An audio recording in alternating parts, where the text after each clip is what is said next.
Welcome to GovCast, connecting with federal IT decision makers. I'm your host, Kate Macri. Joining me today is Ryan McLean. Am I saying your name right? Yeah. And Ryan, can you tell me a little bit about your role with SOCOM and TAC? Yeah, no, thanks for having me on, Kate. This is awesome. So I have two roles. I'm the director of the TAC Product Center, which serves the pretty much the entire federal government. We provide a suite of situational awareness and command and control products. And at SOCOM, I've got a second hat as the chief engineer to PEO soft digital applications, where we are really breaking a lot of new ground in SOCOM as far as how we deliver software to soft users. Cool. So can you provide a brief overview of the Tactical Assault Kit and its importance to the warfighter and SOCOM in particular? Sure. Tactical Assault Kit, or when it's used by civilians, Team Awareness Kit, is really simple in its nature. Like, the reason for it is pretty pithy. It's friendly force identification and target correlation. We've known that in the DOD for a long time. Friendly force ID and target correlation are very critical to many warfighting functions. We learned that the hard way multiple times in Iraq and Afghanistan, but especially in December of 2001, there was a special operations team who was actually helping Hamid Karzai make his way into Kandahar. And it turns out when you remove the batteries back 20 years ago from the common Dagger GPS tool, back then, not today, when you take the batteries out, if you were looking at your target position on the device and you put new batteries in, your own position would show up. So the right bomb went to the wrong place. Yeah, no, it was a really bad day for a lot of people. American service members died. Several were critically injured. Good came out of that. It took several years for technology to get lightweight enough for the right approaches to materialize and for product to get in the hands of users. But one of the things that shook out of that incident, literally after intervention by the Secretary of the Air Force, was Android Map. Android Map was an experiment by Air Force Research Laboratory to say, can we do friendly force identification and target correlation on a new device, a smartphone. So this is back in 2007, 2008, with several other related experiments before that. So that's kind of the thread that we've been on for, 15 years as a community is very simple. How can we make friendly force identification, target correlation easier and faster? I think we're starting to see friendly force ID and target correlation start to morph into other domains too, where we have to be able to do that per JADC2 strategy in multiple domains. So we see TAC used in several use cases across the JADC2 spectrum of technologies. But really we see TAC used elsewhere outside the federal government, wildland fire. So people are fighting wildland fires every day out west right now. And they, on their own volition, have found TAC to be incredibly useful. And so they're often off-grid. They'll bring in off-grid radios to be able to communicate with each other. TAC enables that because it is, we adopt what the government would call a modular open systems approach. So the source code itself is all owned by the U.S. government. That's another kind of big thing about TAC is it's unlimited rights. It's not government purpose rights. It's not restricted rights.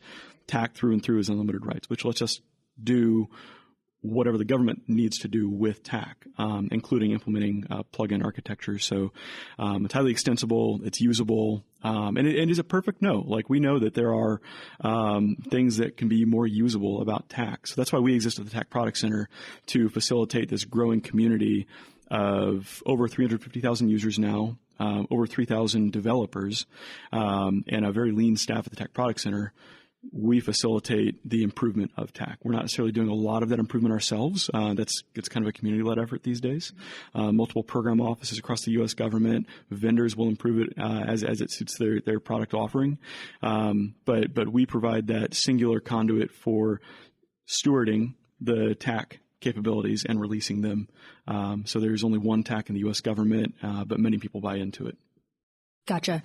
Could you talk a little bit about the importance of open systems architecture in relation to TAC? I just wanted to talk about that a little bit and hear from you a little bit about that, because I've heard that a lot from a lot of people the last couple of days at SOFIC. Yeah, absolutely. it's funny, if you go to I just researched this myself recently. So sure, I'm a technologist in the government. I've known the MOZA, Modular Open Systems Approach or Architecture acronym for a long time, but somebody asked me about it, and I was like, my goodness, I really don't know the official policy and technical position on MOZA. So I went and looked it up, and it's no more concrete than an idea. It's a practice. It's something you build into your system. It's a concept.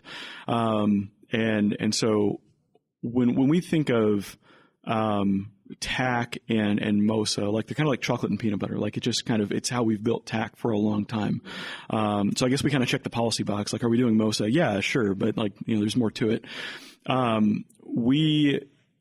I think we've seen MOZA take multiple forms in the TAC community. So sure, we allow for plugins to be developed. We leverage a design pattern of adapters. And so we specifically use adapters as opposed to feature flagging, because it allows users across the community and program offices to configure the TAC kit. Sorry for the double acronym there, but the TAC kit in exactly the manner they need. So, for example, an Army SOF organization is going to configure their TAC setup from their gear all the way up to the software in a very different way than, let's say, a federal law enforcement organization would. There's going to be common aspects beyond friendly force identification, target correlation. They're going to have some of the same radios. They're going to have some of the same needs to do very refined positioning on the map. But we I'd say embody MOZA down to every line of source code in TAC it could almost be construed as MOZA, because we design the software to be that way. We design it so that anybody in industry or in the government can tailor TAC to what they need. But then when you look at, I think, a more complicated space, which is military data links, and some people will look at TAC and they'll say, well, can it do variable message format or VMF? Can TAC do link 16? We kind of say the answer is yes, asterisk. People use in military communities, they use ATAC or WinTAC or TAC server to ingest and put out these special messages that we use for fighter aircraft, command and control, all kinds of military exquisite technologies from TAC or within TAC. But TAC doesn't do those things, nor does it need to inherently. So what they'll do is they'll develop a plugin that allows them to extend TAC in a very non-commercial military unique way. So where TAC embodies MOZA for many commercial applications, it almost identically embodies MOZA in a military sense as well, and allows for these various proprietary either closed or open interface technologies to be integrated and allow the team on the ground or in the air or at sea to be on the same sheet of music for the duration of the mission. Yeah. So can you talk a little bit about the cybersecurity risks or just general cyber challenges that you have to address that are associated with the open source software nature of TAC? Indeed.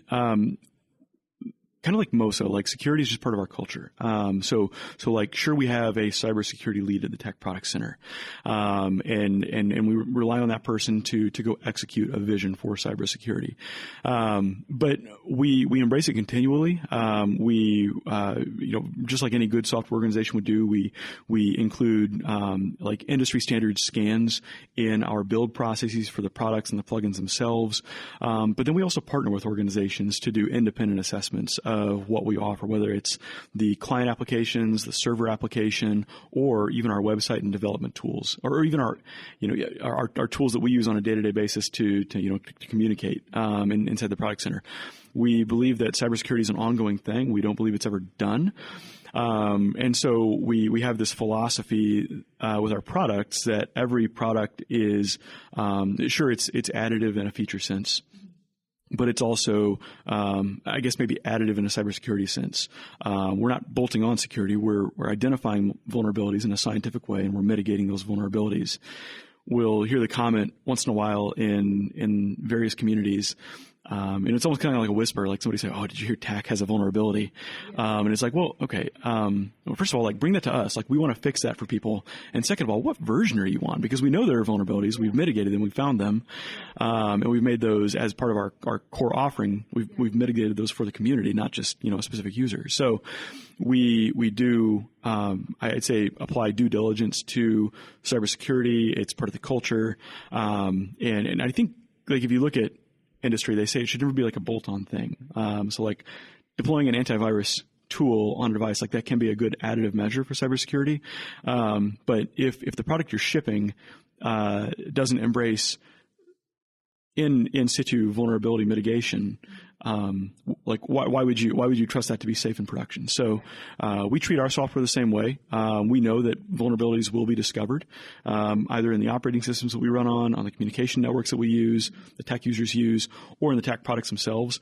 And so I wouldn't say we're fine with that. We're certainly on guard against it, but we make every effort to identify those, suss them out, and squash them. Now, as far as open source, that opens up a new conversation with, so we've open sourced ATAC Civ to GitHub.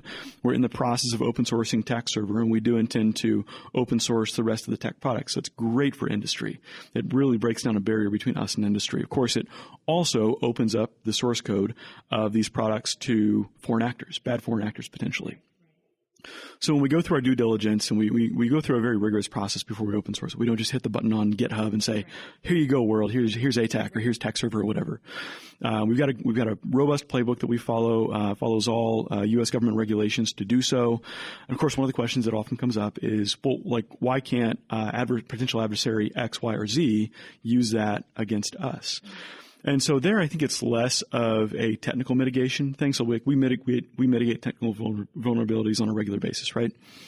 When it comes to open source, I think there's a different set of questions that need to be asked. One is whether the doctrine and policy of potential adversaries actually maps to TAC. If you recall, TAC was born out of the Special Forces community, and under the broader Special Operations umbrella. We've always operated in Special Operations Command under the idea of decentralized execution. If you look at potential adversaries, they're evolving command and control to be more like that, which is what TAC was originally designed to solve, which the command and control through friendly force identification, target correlation. Now, when we look at whether those adversaries can use TAC, I mean, we don't know. We can't say that authoritatively. Like, can it be useful to plot red X or plot blue dots, their blue dots, and our red diamonds, I guess, on an ATAC map? I mean, sure. I guess maybe that's useful to that extent, but it kind of goes against the legacy, old command and control models of centralized control, centralized execution, really run against the grain of U.S. and allied command and control, which is centralized control, decentralized execution. So, and then can people intentionally commit nefarious code back to the TAC source code? No, because one, it's always a U.S. government person that is doing the kind of the mirroring of the controlled TAC source code to the public GitHub repository. So we maintain our source code in an environment that is separate for people who are specifically enrolled on TAC.gov to have access to that source code, authorized under a U.S. government to do so, under a U.S. government contract by a U.S. government person to do so. GitHub merely exposes that code in a primarily read-only fashion. Can people commit changes back? Yes, that's half the reason for us doing open source is we want the community to be able to develop against these products in a way where we manage in a strict fashion what is brought back into the core products that officially are shipped by us from TAC.gov and then published out to whatever program of record and official configuration. So I think it's an awesome question. I think it's both nuanced and it's like we kind of treat it as two different ballgames. So the security of the products is different from the security of open source, and I feel comfortable that we kind of decouple the security of open source from the security of the products themselves. Yeah, definitely. So given the prevalence of DevSecOps, DOD's new software modernization strategy, which prioritizes software factories, like Bespin, Kessel Run, Army Software Factory, do you guys share information with DOD regarding all the work you're doing with TAC? And all of the rapid software development you're doing, updates, modernization, like just general software development and security strategies? And if so, like what is this back and forth like collaboration look like? So I'm reminded off the bat that like we can probably do more to share the message of what we're doing, and maybe this helps. But we have taken some concrete steps to just better integrate with like Platform One, for example, Kessel Run, for example. I come from a background where I'm still an Air Force reservist. A few years ago, I had an opportunity to go back on orders and start a new software organization. We call it Corsair Ranch, and we premised that on the Platform One party bus model. So we said, hey, okay, great, Platform One. Like we're not going to be able to stand up a managed platform as a service or PaaS on our own, get our own infrastructure deployed, accredit it. That was the reason for Platform One was allow all these different domain-specific organizations across the Air Force and DOD to rely on a central organization to provide a managed PaaS and managed infrastructure as a service. So with that in mind, when I came to Tech Product Center last summer, now, I've been in the tech world for, I don't know, probably 9 years now. I started off at AFRL, went to industry, did a lot of tech stuff there, came back to SOCOM, and that's another story for another day, but like ended up at the Tech Product Center, which is just incredible. It's a dream job. So learning what I learned about Platform One and having made some connections at Bestman and Kessel Run, I say, we have warm relationships with those entities. They're not particularly like tight, daily basis or weekly basis relationships, but they're good relationships. I wanted us to learn more about Platform One. And so I know there's good things that have happened at Platform One, both architecturally and technically via policy. And as an organization too. So we had an opportunity to send one of our people, actually our kind of our platform engineering lead, our DevTools, DevSecOps lead, through the Platform One developer onboarding cohort. And it was great. So he got to see a different shade of DOD DevSecOps. So we view ourselves as practicing like DevSecOps for a really broad community, not just DOD, but there's certainly a lot to be gleaned from all these great things that have happened in DOD. So we sent him through that developer cohort. It was an investment of 3 days. So it was a good investment on our part. And so he learned a lot of good things. And so we're actually seeing now as a result of him going through that and just also being a curious person, which is a really cool thing in its own right. Now we're implementing things like an Istio-based service mesh at Tech Product Center that makes our single cluster environment more scalable, more robust, and more in line with the DoD DevSecOps reference design, where I think actually pretty soon, I'm not sure if we'll make much fanfare about it, but we'll actually be able to say with some confidence, like, yeah, tech.gov as a managed platform as a service environment actually does conform to the DoD DevSecOps reference design as a single software factory. That would be really cool. Yeah, we're pretty excited about that. Yeah, definitely. So I have one more question for you before we wrap up. Do you have any TAC modernization priorities this year? And if so, what are they? Absolutely. We have what I like to think is like a pretty robust roadmap. And so I think when we roadmap, especially in the DoD, it's like often in response to like, oh, well, we're going to go brief so-and-so, we need a roadmap. So we one person or a group of people, like there's the other roadmap, and like then that roadmap is kind of like discarded. So we've tried to take a different approach to road mapping than I think we typically see in the DoD, where like our roadmap is living and it exists, it's alive, and it helps us guide priorities. Our roadmap encompasses at least 10 technical priority areas. We're only able to focus on a couple of those priority areas at a time. So if we're using like the Jira tooling suite, we call those components in the Jira plans tool. And then we actually are able to map our epics, our features, our stories, our, tech debt, spikes, bugs, like kind of the way software, like in some circles, like should be done, so to speak. We're able to map our work in progress directly up to roadmap priorities. So some of those priorities are highly technical in nature, so facilitating AI machine learning directly in TAC, and that's kind of a big step for our community. We've got a great partnership with the DARPA Share program to where DARPA Share, which is highly decentralized sharing of secure information on multiple kind of caveats of a given classification level. we envision including DARPA Share, for example, in a future major version update of TAC, and so that's going to be a big deal for our SOF that operate with partner nations on a regular basis, because they'll be on the same classification level, different caveats. Share allows them to operate within that classification level at different caveats. So heavily premised on TAC. We've got a good collaboration with that team. Their engineers are working with our engineers. So I don't think I'm remiss in saying or blowing the lid off of things. I think it's a good thing. But Share is likely going to make its way into the core TAC mill offering in the future. But then also, like, if you've seen like our TAC offsite presentations, like our slides that we put out, we are like laser focused on continuous delivery. I've known everybody, I think, like in the kind of the center of the TAC community knows that deployment of the TAC products, like, it's definitely doable. But it takes like a small dedicated IT section to do and to manage. We really, in order to scale TAC and make it the DOD information dominance platform of choice for both us and our allied forces, we believe that delivery has got to be a lot simpler and a lot less painful and very low friction. So I'd say we're putting reasonable investment toward making delivery of the TAC products and continuous delivery of the TAC products, which really encompasses a lot of technical practices. It's not just like the proverbial like CI/CD or pipeline. It's like how are we ensuring the security, the quality of the software we ship? How are we making the deployment and management? Or if we mess up and ship a bad build, like, how are we making rollback of TAC much easier? We can do that in pockets, but we're not very good at that right now. So making delivery of TAC easier for anybody in the community is probably priority number one for us right now.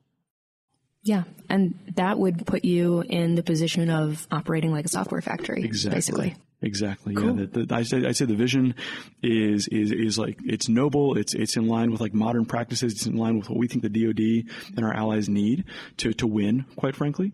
And we're like diligently working toward that on a regular basis. Yeah. Daily basis. Awesome. Yeah. Well, thank you so much, Ryan. I really appreciate your time. Thanks for having me on. Absolutely. This is GovCast. I'm your host, Kate Macri, live from SOFIC.